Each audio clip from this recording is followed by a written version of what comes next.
man maa ngi tudd Mamadou Ndiaye coordonnateur interministériel du collectif pour l'extension du village de Ngor.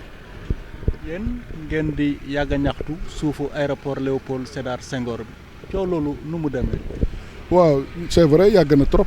parce que tout simplement depuis ñu wax délocalisation aéroport bi ñu gis fa ay transactions ak ay morcellement la ñu commencé di ñaxtu mais également di bind autorité bi loolu moom lu am la yàgg nañ ci trop sax suñuy bàyyi ñoo ko jiite ñoo fa jiitu ñaxtu bi nag aussi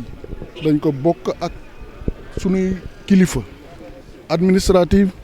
ak suñuy kilifa coutumière ak suñuy kilifa religieuse loolu moom lu am la te lu yàgg la aussi voilà. mais lu waral ngeen di kaas suufu aéroport bi yéen a ko moom wala nu mu demee exactement loolu lañ bëgg a xam. waaw loolu moom laaj bu am solo la parce que sénégalais yu bëri xamuñu lan mooy situation bi foofu neelee parce que dañu xëy di dégg aéroport international voilà mais aéroport bi suuf si avant mu nekk aéroport ay tool la woon ay tool yoo xamante ne sunuy maam ñoo ko doon bay ñoom ñoo goroon àll bi dindi xeeri def ko ba suuf si mën a neex a bay ñu ko doon bay bi 39-45 amee guerre bi tàkk dans le monde mu nekk la guerre mondiale yéen ñëpp xam ngeen ne américains yi seen intervention moo andi li arrêté guerre bi mais américains yooyu jegee ñu Amérique jubal Europe directement dañoo dal fii au Sénégal loolu moo waraloon aéroport bi am parce que bi ñu bëggee def loolu dañu ne il leur faut un espace pour ñu def fa aéroport boo xamante ne moo leen di permettre un aéroport militaire bu leen di permettre ñu dem foofu bi loolu amee ñu def xool fu nekk ci Sénégal fu nekk ci Dakar au niveau de Rufisque de Bargny les terres foofu mu permettre leen woon ko mënu leen woon ñu mënoon ko def foofu alors ci loolu lañ gisee suuf si ñu xam ne fii dëgër na te mën a def aéroport mais yàlla def malheureusement pour ñoom bi ñu ñëwee dañu fekk mu nekk ay tool ba pare nekk ay titres fonciers en même temps ñun dañ ko moom ci cosaan mais moom ko également ci këyit mu nekkoon ay titres fonciers yu xamante ne suñuy maam yi dañ ko defoon à l'époque léegi loolu aussi bi mu amee il leur fallait la superficie ils ont fait une délimitation maanaam dañu natt li ñu soxla daal di ne lii lañ soxla bi ñu ko defee ñu gis ne am na ay nit ñu fay bay am na ay nit aussi ñu ko moom te yor nañ seen i këyit bi loolu amee ñu daal di leen woo ne leen ñun dañu bëgg a def fii aéroport ñii ne leen ñun dañuy bay aussi te moom la ñuy dundee ñu ne loolu doy na waar guerre bi am nii ñun fii la ñu war a dal pour mën a dem fële te fii seen suuf si rek moo mën a def aéroport si noonu ñu waxtaan ak mag ñi bi ñu leen waxee loolu mais mag ñi daal di nangu loolu mais koo ñëw fekk mu yor toolam di bay loolu yoon la loi moo ko maye koo fekk muy bay si ab toolam la fa nekk si ay garab ak ay ñiw da nga koy dédommager loolu mooy li am si aéroport bi bu njëkkoon nag sunu mag yi bañoon nañ ñu bare bañoon nañ ne loolu duñ si dugg parce que dañ ne woon sax duñ jël xaalis bi parce que bu ëllëgee mën nañ kaa traduire ne dañ kaa jëndoon ak dañ kaa jaayoon ak dañ def léegi nag loolu mooy liy feeñ ci débat bi mais malheureusement pour état du Sénégal ak ñi koy représenté di wax si télé ak rajo yi amul benn yoon bu ñu mën a génn benn kayit bu wane ne sunuy maam jaay nañ leen ay suuf wala def nañ leen te contexte bi wane na loolu sax mënul woon nekk en situation de guerre ak aussi urgence bi amoon loolu mënu fa woon a nekk li ñu mënoon a def mooy ay négociation pour ñu bàyyi leen ak suuf si te loolu la suñu maam yi def jox leen suuf si pour ñu mën faa def aéroport pour régler le problème de la guerre effectivement ba ñu defee loolu c'est la guerre bi réglé woo loolu mooy moomeel gi ñu moomee suuf si te bu ngeen bëggee xam ndax ñoo ko moom wala déet li mu leen di wax nii pour vérifier ça le titre foncier c'est devenu un titre d'État vous allez consulter ce titre d'État là qui est le 4707 DG 4707 DG mooy numéro titre d'État bi fa nekk bu ngeen demee demande bordereau analytique yi au niveau de la conservation foncière 2100 francs ngay fay passe bu nekk bu ngeen demee dinañ leen génneel numéro titre foncier yi nekkoon foofu yëpp ci aéroport bi ak seen turu borom voilà loolu mooy wane ne sunuy maam ñoo ko moom ñun ñii dëkk Ngor ñii dëkk Wakaam ak ñii dëkk Yoff voilà. Abdoulaye Diouf Sarr ci fàttali dafa ne woon lébu yi moomuñu suuf si fu mu ko wér moom tamit ci yéen la bokk de. Abdoulaye Diouf Sarr gisoon ngeen mu wax leneen lu dul loolu ministre de la République de Macky Sall ministre de la santé gis ngeen mu wax lu war a lu chefam di wax lu patron di wax mais aujourd'hui yàlla def na nit ñi si loolu lañ ko mere ba teggi ko fi mënul woon wax leneen lu dul loolu il est dans son rôle de politicien il est dans son rôle de suq c'est effectivement ça et malheureusement aujourd'hui population yooyu nga xamante ne ñoom la waroon a àndal taxaw leen défendre leen malheureusement aussi pour moom ñooñu sanctionné nañ ko tey loolu leer na. mais aussi ñu bëri njott ne aussi suuf suñu jox Lions yi aussi moo leen mooy gën a yokk seen mer aussi noonu la demee wala. waaw léegi xam ngeen loolu yéen bu ngeen fàttali ko ñun ku xam ne ñun dañoo mës a taxaw di xeex suuf si dañoo mës a taxaw di xeex suuf si affaire Lions yi dafa ñëw ñàmbaasu si li mu si ñàmbaasoo aussi il faut loolu ñu leeral ko lii ñu def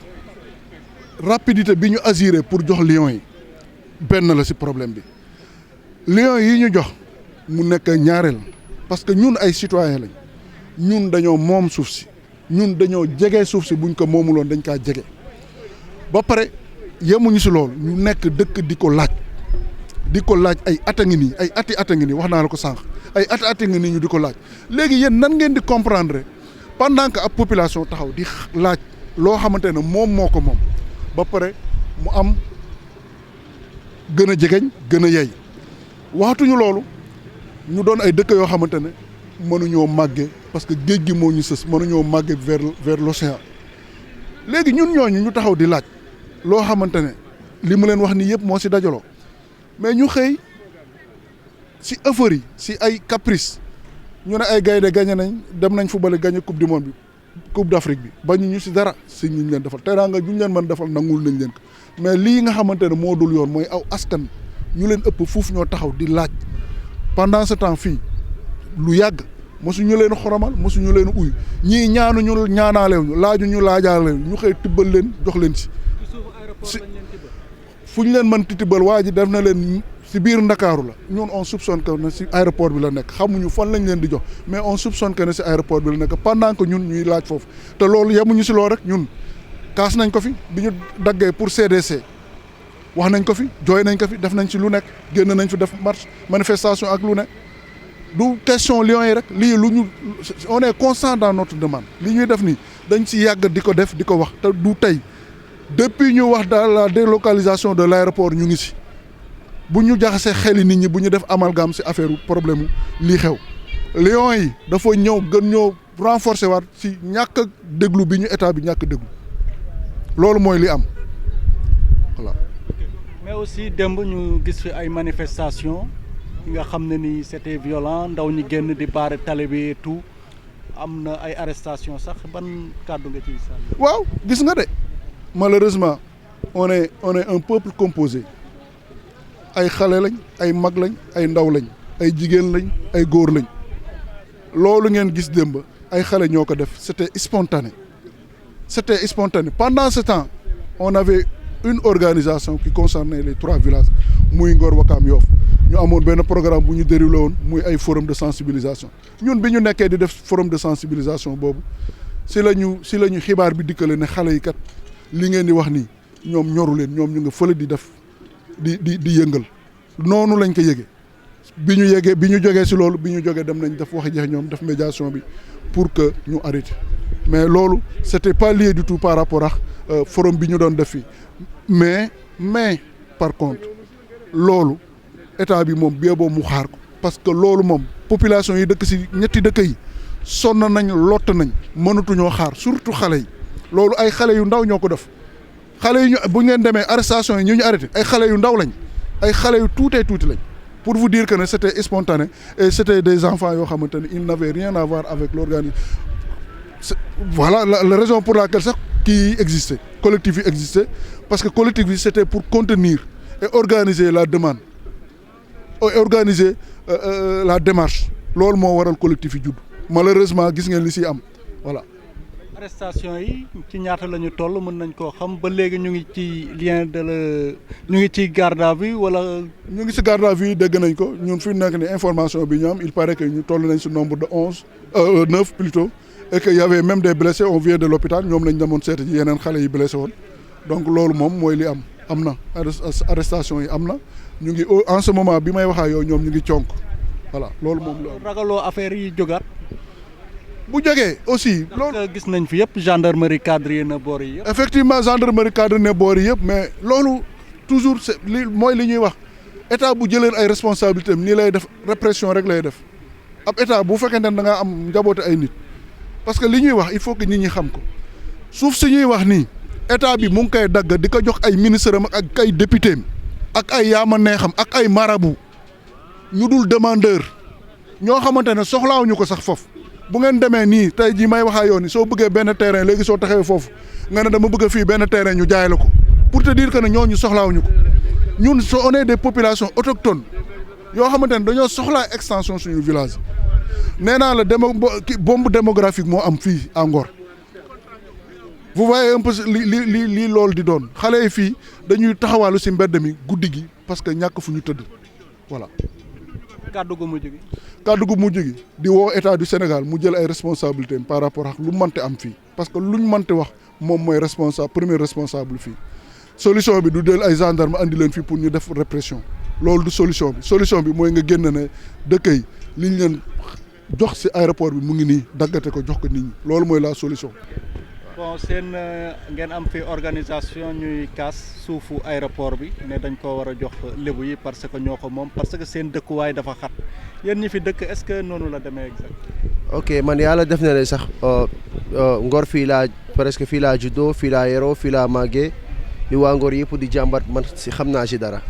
parce que yàgg naa Ngor trop démb rek ñi ngi woon fii si manifestation bi et tout parce que boo xoolee suuf aéroport bii nii. ñun waa Ngor ñoo ko moom amuñu lenn lu dul aéroport bi amuñu lenn lu dul piste bii nii franchement parler suñoon tamit ni ñu nekk fii di reyante di dóorante ñu saytu président de la république monsieur Macky Sall mu jàppale ñu si jox ñu suñu suuf si jox ñu suñu aéroport bii nii franchement parler parce que boo xoolee fii nii jeunesse bi xaaj bi fii la ñuy nekk fajar gi ñenn ñi sax amuñu fu ñu tëdd ñenn ñi dañuy xëy di toog fii nii ba ñenn ñi yeewu ñoom ñu door a dem tëddi ñenn ñi fii la ñuy tëdd fii la ñuy toog ba fajar gi après ñoom bu ñu xëyee ñi door a dem léegi après ñeneen ñi bu ñu génnee ñoom ñu door a dem tëddi franchement parle fii soo xoolee xale yi amuñu sax xëy bu ñu def amuñu lenn loo xamante ne ñi ngi koy def franchement parler am na ci yenn yoo xamante ni tamit wax dëgg fi yàlla monsieur le président moom moo ñu si war a jàppale ñun waa Ngor franchement parler yittewoo nañ ko soxla woon nañ ko franchement parler suñoon tamit mu jàppale la si xale yi bu baax a baax moo ngi ñuy xëy di dem ci mbedd mi di dóorante ak gendarme yi te fekk aloo ko tamit loolu du yoonu franchement parler. man Roxay Diagne laa tudd waaw. coow li ci dëkk bi ak seen collectif bi fi nekk di xëccoo suufu aéroport bi ne ñoo ko moom. ak xale yu doon jàppante démb ak takk der yi nan nga ko gisee loolu. man nag takk der yooyu sax fekkuma fii dama fekk bi ñuy wax seen i wax waaye dama jóg dem sama yoon. ginnaaw aéroport bi seex bu fekkoon ne yeneen ak yeneen ya am na si man war na ma see mën a wax te buñ doon oote tey fii dëkk bi ñan ñoo moom foo ak ñi si gën a sës si ñi si gën a sës na bokk wante nag nun nuy maam nu maam xëccoo suufi dëkk bi bala sa xëccoo suufi jàmbur wala sa ko yeneen moo tax ñun nuy waajur la bañ nu wax si wante nag ba ñu waxee ne Macky Sall di si wax dara Macky ba ma jàkkaaroo na moom na ko ne ba si wax parce que soo yoon nekku si président nga dëkk bi yëpp yaay boroom wante nit ñi xamuñu lu waay bokkal lu waay bokkul ñu leen di leen ñaan di leen wax na leen suuf si mag ñu njëkk ñi bi ñu fi nekkee boo ko dara jubul wante xam nañu yii lii tax affaire bi la jub moo la kenn nekkatu fi si mag ñi kenn nekkatu fi si mag ñi ñoo fi nekkatu wañ fi nekkoon benn gundi wax parce que ngor duñu nangu kenn la wax la waru la wax si ay rajo wala ay télé